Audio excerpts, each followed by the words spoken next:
গভীর জঙ্গলের মাঝে একটি ছোট্ট পাখি বাস করত। নাম তার ছিল মেঘালা। মেঘালার পালক ছিল রামধনুর মতো রঙিন, কিন্তু সে কখনো জঙ্গলের বাইরে যায়নি। গাছের ডালে বসে সে শুনত দূরের পাহাড়ে একটি আলোর ঝর্ণা আছে, যেখানে পৌঁছালে সব স্বপ্ন সত্যি হয়। একদিন মেঘালা সাহস জোগাড় করে বেরিয়ে পড়ল। পথে তাকে পার হতে হলো জলের মেঘ,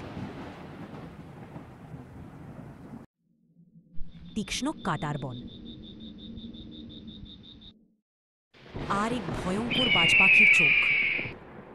প্রতিবারই মেঘলা ভয় পেয়েছিল, কিন্তু তার রঙিন পালক যেন তাকে বলতো, আরেকটু এগিয়ে যা। অবশেষে অনেক কষ্টের পর মেঘলা পৌঁছে গেল আলোর ঝর্ণায়। সেখানে সে দেখল ঝর্ণার আলো তার নিজের পালকের মতোই ঝকঝকে। একটি কণ্ঠস্বর বলে উঠল, তোমার স্বপ্ন তোমার মধ্যেই ছিল মেঘলা, তুমি শুধু পথ চলতে শিখেছ। মেঘলা ফিরে এলো জঙ্গলে, কিন্তু এবার তার চোখে ছিল নতুন আলো। সে অন্য পাখিদের বলতো, স্বপ্ন দেখো আর পথে চলো, আলো তোমারই মধ্যে আছে।